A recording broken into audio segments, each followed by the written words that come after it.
Good morning everyone, maayong buntag, magandang umaga po sa lahat. At ito na yung magluluto tayo for today's video. No? Meron ako ditong vermicelli, and then syempre meron akong cabbage, chayote, baguio beans, carrots, and then syempre meron tayong garlic, onion, black pepper, tapos meron tayong curry powder.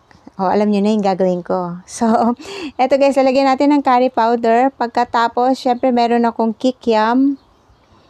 Ano lang to guys, 1/4 pinabili ko kay hubby. And then, squid ball. Pwede rin chicken ball kung gusto mo.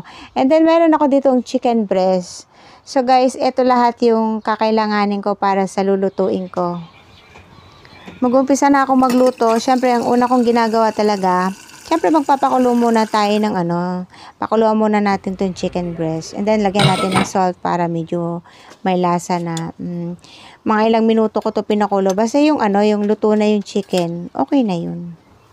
So isi-set aside lang natin muna tong chicken stock kasi gagamitin natin to dito sa ating lulutuin. Eto, nahugasan ko lang muna yung aking mga gulay. So guys, masarap talaga kasi pag magluluto ka ng pansit.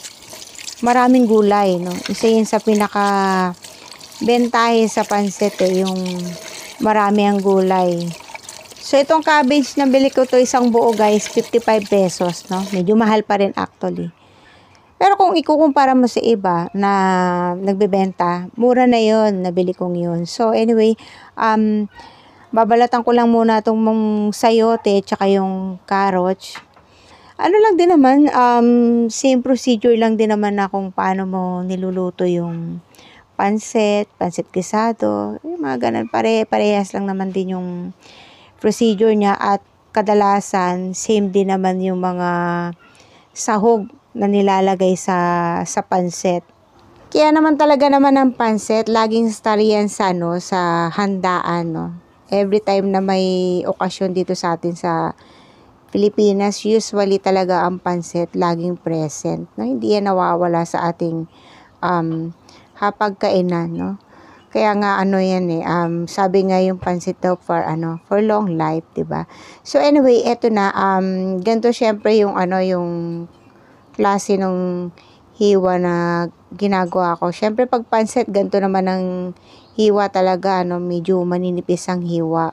Habang nag-i-slice ako ng carrots, ngumunguya din ako guys ng carrots. Kasi isa to sa paborito kong papakin. Pagkatapos natin hiwain yung carrots, eto susunod na natin tong cabbage. Hiwain na rin natin. Medyo malalaki yung hiwa ko ng cabbage kasi ang cabbage kasi madaling maluto. So pag maliit pa yung hiwa, mas madaling maluto. Kaya medyo nilakihan ko na.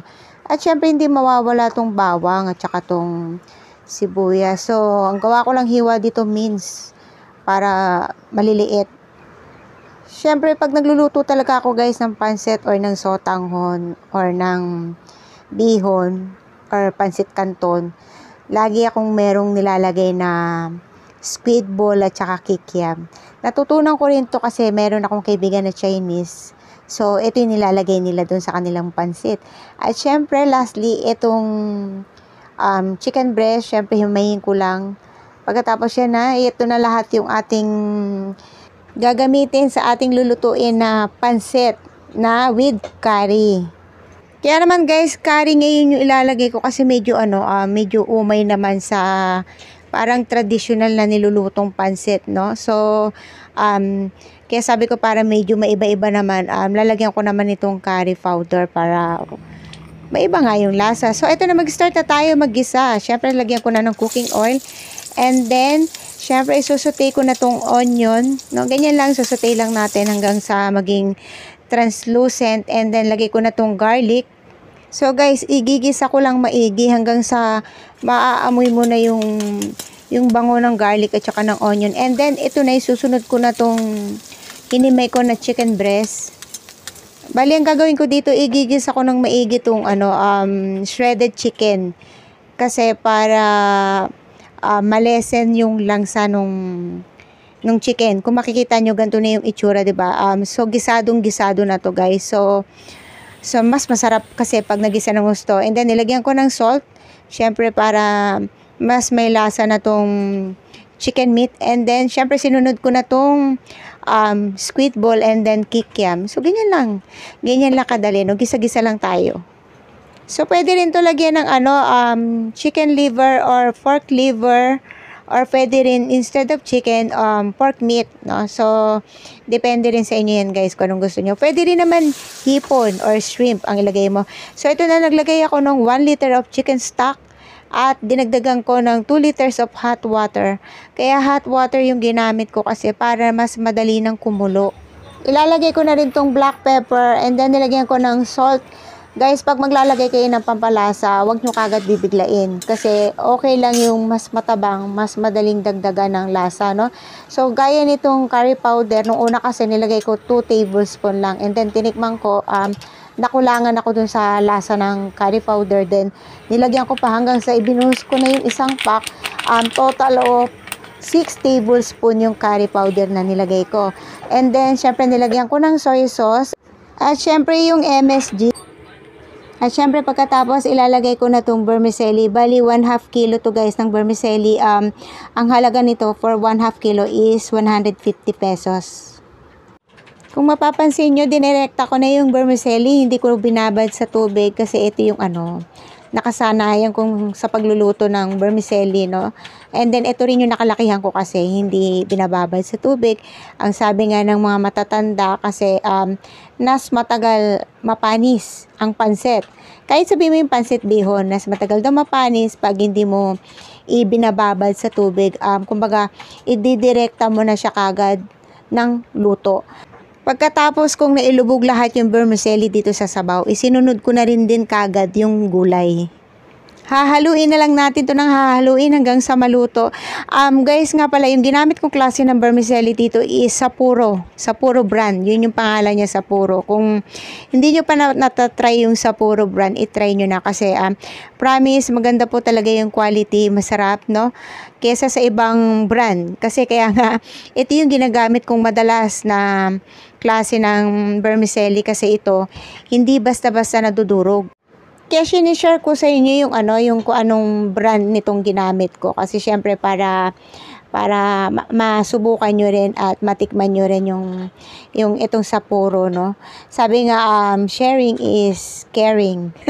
So anyway guys, bago tayo magtapos, no, at habang inahalo ko tong niluluto ko, magte-thank you po muna ako sa inyong lahat, no? As always, thank you very much guys for always watching my videos. Maraming salamat po talaga sa inyong lahat. And syempre, don't forget to click the notification bell for new updates. Sana po abangan nyo ako sa mga i-share kong videos. So anyway guys, malapit na tong maluto sa itsura pa lang, no? So pag nagluluto rin ako nito, yung gulay hindi ko ganong overcook. Kailangan mas maganda kasi dito pag half cook. Pero syempre, it depends on you guys sa kung ano yung gusto nyo sa niluluto nyo kasi meron tao talaga ng ayaw nga ng half cook na gulay. So syempre depende sa inyo yan. At syempre, depende rin sa inyo kung anong lasa yung gusto nyo. Syempre dahil kayo yung kakain, so kayo din yung lalasa ng niluluto nyo. Baka po may magtanong kung gaano katagal niluluto ito. Syempre, para malaman mo kung luto na, syempre tikman mo. Tadaan! Ito na yung aking vermicelli sotanghon with curry powder. So, kung curious ka sa lasa, itry mo na pong gawin.